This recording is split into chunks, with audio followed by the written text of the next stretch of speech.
Shalom, semangat pagi semua sahabat Tuhan, kekasih Allah bermata Kristus.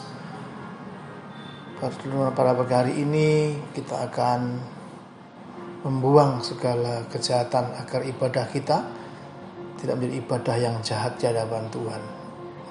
Mari kita berdoa. Bapa di surga, mohon berkat-Mu, mohon rahmat-Mu, mohon pencerahan, terang kasih-Mu menerangi hati pikiran kami, sehingga jiwa kami disegarkan, roh kami dihidupkan dan dapat bersekutu berhubungan dengan Tuhan dengan baik, damai dan teduh.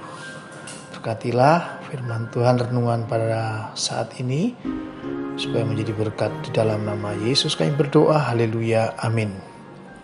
Firman Tuhan pada pagi hari ini terambil dari Matius pasal 15 ayat yang ke-7 hingga ayat yang ke-9. Demikian firman Tuhan. Hai orang-orang munafik, benarlah nubuat Yesaya tentang kamu, bangsa ini memuliakan aku dengan bibirnya, padahal hatinya jauh daripadaku.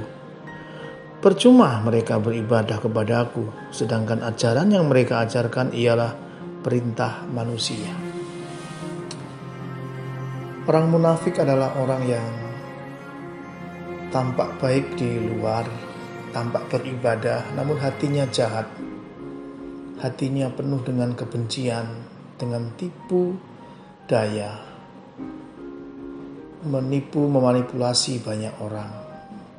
Tampak berpakaian agamis, tampak beribadah, tapi semua yang dilakukannya jahat adanya.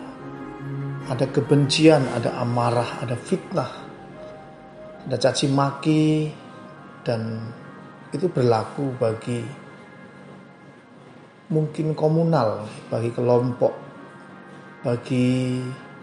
agama, ada kelompok masyarakat, ada kelompok budaya, ada juga keluarga, tapi juga bisa bersifat personal, pribadi.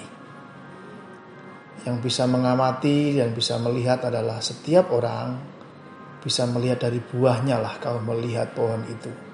Pohon baik ataupun pohon yang tidak baik. Dari buahnya lah kamu akan melihatnya. Buah-buah pertobatan, buah-buah kehidupan, buah-buah kebenaran yang dihasilkan, buahnya baik atau tidak. Dari situ bisa diamati itu ajaran manusiakah atas nama adat, atas nama agama, tapi timbul kebencian, akar kebencian, kebengisan dan juga kejahatan. Bahkan di dalam rumah tangga, di keluarga pun saling mencaci maki, ada anarki, kekerasan. Demikian juga dalam kelompok masyarakat bersifat komunal, bahkan di tengah-tengah kehidupan beragama. Di negeri kita yang begitu, negeri yang agamis, negeri yang beradat, tapi seringkali atas nama adat juga berlaku semena-mena terhadap kelompok yang lain. Pada akhirnya meninggalkan yang namanya adab, atas nama adat mengesampingkan adab, sehingga hidup tidak beradab. Indonesia, negeri kita ini melindungi setiap hak masyarakat dalam melakukan ibadahnya, agamanya. Itu yang manusia, yaitu kemanusiaan yang adil dan juga beradab. Adab inilah yang seringkali diabaikan di tengah-tengah kehidupan beragama dan bermasyarakat dan juga beribadah. Untuk itu Alkitab juga mengajar kita, jangan sampai kita menjadi satu bangsa yang hanya memuliakan Allah dengan bibirnya saja, padahal hatinya jauh daripada Tuhan, jauh daripada Sang Pengasih Penyayang, Sang Rahmani dan juga Sang Rahimi. Tidak ada rasa rahim dan tidak ada rasa rahman di dalam hati manusia yang konon mengatakan beribadah. Maka di dalam Kolose pasal 3 Alkitab juga menasihatkan, tetapi sekarang buanglah semuanya ini, yaitu marah, geram, kejahatan, fitnah, dan kata-kata kotor yang keluar dari mulutmu. Sekalipun hal itu diucapkan dalam ranah tanda kutip satu ajaran tentang agama atau beribadah.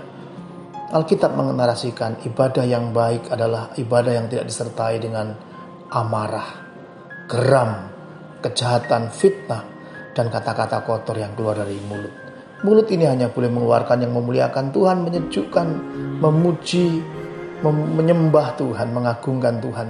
Tidak untuk mengutuki, mencaci maki, dan tidak mungkin dari satu mata air keluar dua jenis mata air pahit dan juga mata air tawar. Maka atau asin dan tawar, hanya satu saja, yang asin ya asin, tawar ya tawar. Demikian juga dari mulut ini hendaklah keluar puji-pujian yang mengagungkan Tuhan, memuliakan Tuhan, tidak untuk mencaci maki dan juga segala fitnah dan kata-kata kotor. Yakobus pasal 1 ayat 1 dikatakan, sebab itu buanglah segala sesuatu yang kotor dan kejahatan yang begitu banyak itu. Terimalah dengan lemah lembut firman yang tertanam di dalam hatimu, yang berkuasa menyelamatkan jiwamu. Demikian juga dalam 1 Petrus pasal 2 ayat 1 dikatakan, karena itu buanglah segala kejahatan, segala tipu muslihat, atau segala tipu daya, dan segala macam kemunafikan, kedengkian, dan fitnah. Jangan juga mengatasnamakan kelompok agama sehingga kita timbul kedengkian, timbul fitnah dan kebencian. Begitu, sekali lagi, buanglah segala kejahatan, karena percuma mereka beribadah kepadaku, sedangkan ajaran yang mereka ajarkan ialah perintah manusia. Mari kita ibadah dengan membuang segala kejahatan. Jangan sampai seperti dalam kitab Amos dikatakan bahwa bangsa Israel beribadah tapi beribadah yang jahat di hadapan Tuhan. Tuhan Yesus berkati. Shalom.